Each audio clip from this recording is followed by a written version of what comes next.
A manufacturer reckons that the value of a machine which costs him 15,600 will depreciate each year by 20%। मतलब एक machine वो खरीद के लाया 15,650 रुपए की, ठीक है।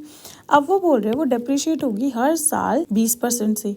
तो उन्होंने बोला है कि वो 5 साल बाद उसकी वैल्यू कितनी बचेगी। क्वेश्चन समझ आया? तो एक बात बताओ, जब मशीन वो खरीद के लाया, यहाँ पे सपोज खरीद के लाया, उसको कॉस्ट कितनी पड़ी है? अब उसने 1 साल यूज कर ली, तो यहाँ पे 1 साल बाद अगर मैं आपसे पूछूं तो उसको मशीन कितने की पड़ी होगी? 15,600 रुपए की तो थी, माइनस 20% उसने क्या दिया है? डेप्रिसिएशन किसका? 15,600। तो आपके पास आएगा 15,600 माइनस 3,125। तो आपके पास आएगी मशीन की वैल्यू 12,500 रुपए। जब आपने उसको 1 साल यूज करा तो अब मशीन की वैल्यू 15,000 से घट के 12,500 हो चुकी है। अब अगर हमने मशीनरी 1 और साल यूज कर ली, ठीक है, अब हम कहाँ पहुंच गए? 2 साल बाद। अब मशीनरी हमारे पास थी कितने की? 12,500 की थी। अब वो फिर से 20% से गिरेगी। समझ आ रही है बात? तो अब क्या होगा? 12,500 माइनस 2,500 रुपए। तो आपको मशीनरी की कॉस्ट अब कितनी हो गई? 10,000। फिर आपने वो मशीनरी यूज करी 1 और साल, तीसरे साल पहुंच गए। अब तीसरे साल यूज करने के बाद 10,000 की मशीनरी थी, वो 20% से गिरेगी, राइट? तो 10,000 माइनस 2,000 रुपए विल गिव यू 8,000 रुपए। अब जब एक बात बताओ, 1 साल के बाद वो मशीनरी पड़ रही है 12,500 की, 2 साल के बाद 10,000 की हो गई, 3 साल बाद 8,000 की हो गई, राइट? यही तो हो रहा है। आपका सीक्वेंस क्या बन रहा है? 12,500, 10,000, 8,000। और उसने हमसे क्या पूछा है कि आपको 5वें साल के एंड में निकालना है। तो ये आपका फर्स्ट ईयर के एंड में निकला है, ये सेकंड के, ये थर्ड के, ये फोर्थ के, फिर 5th के निकलेगा। तो इसका मतलब 5th टर्म ही तो निकालनी है हमें। अब आप देखोगे ना, इसमें ना एक कॉमन रेशियो है। देखना, R 10,000 डिवाइडेड बाय अगर 12,500 करूंगी तो आपके पास आएगा 4/5। और अगर मैं 8,000 डिवाइडेड बाय 10,000 करूंगी तो भी मेरे पास 4/5 आ रहा है, which is less than 1।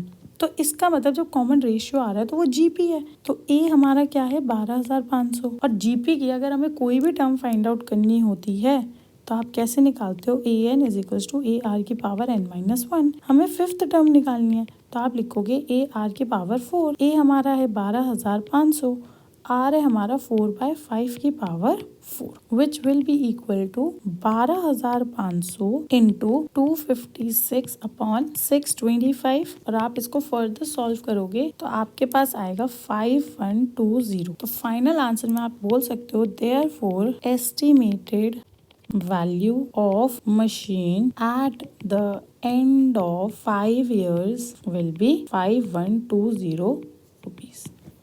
Question number 18. 150 workers were engaged to finish a job in a certain number of days. Suppose हम मान लेते हैं कि 150 वर्कर्स को अगर वो काम करेंगे तो उन्हें x नंबर ऑफ डेज लगेंगे। ये क्वेश्चन में बोला है ना, सर्टेन को हमने क्या मान लिया है? x, ठीक है। लेट 150 वर्कर्स को x नंबर ऑफ डेज लगते हैं टू फिनिश द वर्क। अब आगे चलते हैं। 4 workers dropped out on second day, 4 more workers dropped out on third day and so on.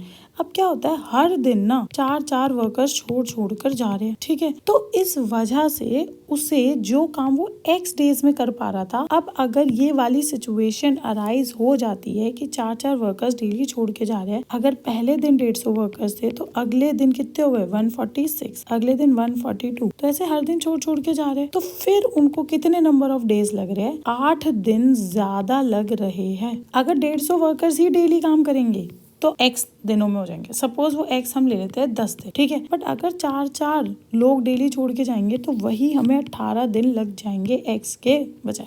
समझ आई बात? अब हम लेट कर लेते हैं कि ये केस नंबर 1 है, जब कोई छोड़ के नहीं जा रहा, और ये केस नंबर 2 है, जब लोग छोड़ कर जा रहे हैं। तो केस 1 के हिसाब से अगर मैं आपसे पूछूं कि total number of workers worked for x days, 150 लोगों ने x दिनों तक काम करा है। आप इसको 1 मार्क कर लो। मतलब हम बोल सकते हैं ना कि टोटल काम इतना था। केस 2 के अकॉर्डिंग आपका 150 था, 146 था, 142 था और ये ऐसे चलता जा रहा था और ये कब तक खत्म होगा काम? x+8 डेज तक। समझ आई बात? अब एक बात बताओ, ये a तो 150 है, जो d है वो कितना है? -4, क्योंकि हर दिन 4 कम हो रहा है। और n कितना है? x+8। यहाँ पे हमें x दिन लग रहे थे, इन लोगों को कितने दिन काम करना पड़ेगा? x+8 days. तो हमें पता है sum of n is equal to 2a plus n-1d और ये होल मल्टीप्लाई होगा n/2 से। तो अगर हमें x+8 निकालना है तो आप बोलोगे x+8 डिवाइडेड बाई 2 a कितना है? 150 प्लस n कितना है? x+8 -1 और d कितना है? हमने अभी निकाला था -4। अब आप इसको सॉल्व करोगे तो आप क्या आएगा? x+8/2 300 plus x+7 into -4 is equals to x+8/2 300 plus -4x minus 28। अब आप इसको फर्दर ओपन करोगे तो आपके पास आएगा 300 -4x -28। तो आप क्या आएगा? x+8/2 300 - 28 will be 272 -4x। तो अगर मैं इस अंदर वाले ब्रैकेट में से 2 कॉमन निकाल लूँ तो आपके पास आएगा x+8/2 इंटू 2 136 - 2x। 2 से 2 कट हो गया, आपके पास अब बचेगा x+8 136 - 2x, राइट। तो हमारी इक्वेशन क्या बनेगी? 136x, ठीक है, -2x स्क्वायर प्लस 1088 -16x। तो हम क्या बोल सकते हैं? -2x square plus 120x plus 1088। ये हमने क्या निकाला है? Sum of these many workers, ठीक है, कि टोटल लेबर हमारी उस दिनों में कितनी लग रही है। अब इसको हम सेकंड मान लेते हैं इक्वेशन को, और हमने फर्स्ट किसको लेट करा था? 150 into x। तो एक बात बताओ, total number of workers worked for x days, मतलब काम तो इतना ही था ना, काम तो नहीं बदला ना। अगर 10 सामान बनाना है तो ये लोग भी मिलके 10 ही बना रहे हैं और ये लोग मिलके भी 10 ही बना रहे हैं। तो हम इक्वेट कर सकते हैं ना, देयरफॉर इक्वेटिंग 1 and 2 आपके पास आएगा 150x is equals to -2x square plus 120x plus 1088। तो आप क्या करोगे? 150x plus 2x square minus 120x minus 1088 is equals to 0। x square plus 15x minus 544 is equals to 0। अब आगे क्वाड्रेटिक इक्वेशन आ गई। आप फैक्टर फाइंड आउट करोगे तो आपके फैक्टर्स आएंगे 32 और 17।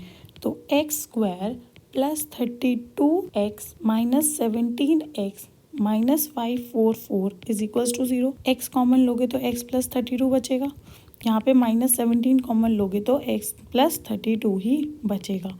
तो आपके पास दो फैक्टर आएंगे, x minus 17, x plus 32 is equals to 0। Therefore आप बोल सकते हो एक x की वैल्यू 17 आ रही है और एक x की वैल्यू माइनस 32 आ रही है। अब x हमने क्या माने थे? नंबर ऑफ डेज माने थे। तो क्या हमारे कभी भी नंबर ऑफ डेज नेगेटिव हो सकते हैं? नहीं।